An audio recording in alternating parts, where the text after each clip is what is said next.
बहुत समय पहले एक घने जंगल में शेरू नाम का एक शक्तिशाली शेर रहता था। वह जंगल का राजा था, लेकिन अपनी ताकत पर उसे बहुत घमंड था। वह बिना किसी कारण जानवरों को डराता और उन्हें परेशान करता था। जंगल के सभी जानवर उससे भयभीत रहते थे। एक दिन जंगल के जानवरों ने सभा बुलाई।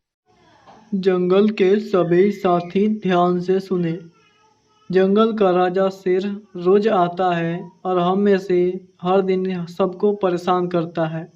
इसका एक ही उपाय है कि हम लोग अपनी बारी से हर दिन राजा के पास एक एक करके जाएं, जिससे बाकी लोग बिना डरे रह सकें। आप ठीक कहते हो कालू भैया। हम राजा के पास चलकर यह प्रस्ताव रखेंगे कि वो हमारा शिकार ना करे। हम उसके पास स्वयं चलकर आएंगे, एक एक करके रोज। सभी ने मिलकर तय किया कि रोज एक जानवर अपनी बारी से शेर के पास जाएगा ताकि बाकी जानवर सुरक्षित रह सकें। महाराज, अब आपको शिकार करने की जरूरत नहीं पड़ेगी। हम में से हर एक जानवर हर दिन आपके पास आएगा और आप उसको अपना भोजन बना लीजिएगा। शेर इस बात पर मान गया। कुछ दिनों तक सब ठीक चलता रहा। आज तो मेरा बारी है। आज शेर मुझे खा जाएगा, फिर मेरे बच्चों का क्या होगा। मैं ऐसा करती हूँ कि थोड़ा लेट से जाती हूँ, ताकि शेर मुझे छोड़ देगा। अरे लोमड़ी, तुमने इतना देर क्यों लगा दिया? तुम्हें पता नहीं कि मुझे बहुत जल्दी भूख लग जाती है। मुझे माफ कर दीजिए महाराज, मेरे छोटे छोटे बच्चे हैं। मैं उनसे दूर नहीं होना चाहती थी।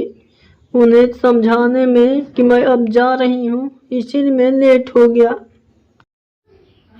तुम मुझे अपने बातों में उलझाना चाहती हो, लेकिन मैं तुम्हारी बातों में नहीं आने वाला।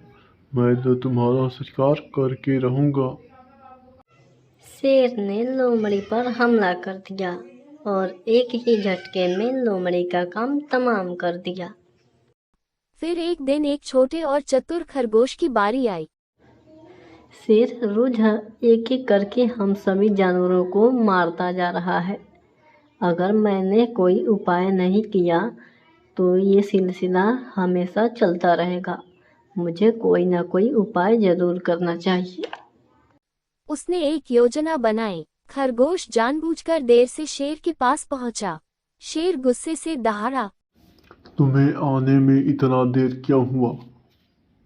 हुई। खरगोश डरने का नाटक करते हुए बोला, नहीं नहीं महाराज, मैं तो समय से ही आ रहा था, परंतु रास्ते में मुझे एक दूसरा शेर मिल गया। उसने मुझे रास्ते में रोक लिया और कहा कि मैं ही इस जंगल का असली राजा हूँ। अगर आप में समर्थ है तो आप उसे हरा कर दिखाएं। उसने आपको चुनौती दी है महाराज। ये सुनते ही शेर का गुस्सा 7वें आसमान पर पहुंच गया। उसने कहा, मुझे अभी उस शेर के पास ले चलो। चलिए महाराज, वो बीच जंगल में रहता है, मैं उसके पास ले चलता हूँ। खरगोश उसे जंगल के बीच एक पुराने कुएं के पास ले गया। उसने कहा, महाराज, वह इसी कुएं में रहता है, आप इसमें झांक कर देखें। महाराज, वह इसी कुएं में रहता है। शेर ने कुएं में झांका। उसे पानी में अपनी ही परछाई दिखाई दी। उसने समझा कि सचमुच दूसरा शेर उसे घूर रहा है। गुस्से में उसने जोर से दहाड़ लगाई। कुएं से उसकी आवाज गूंजकर वापस आई।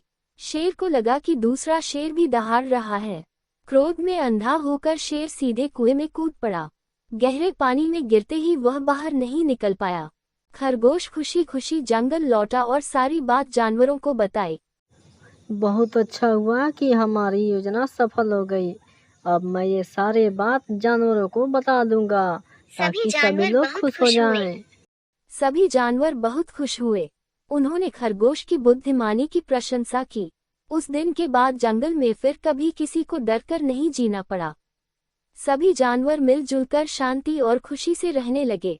सीख मॉरल, बुद्धि शक्ति से हमेशा बड़ी होती है।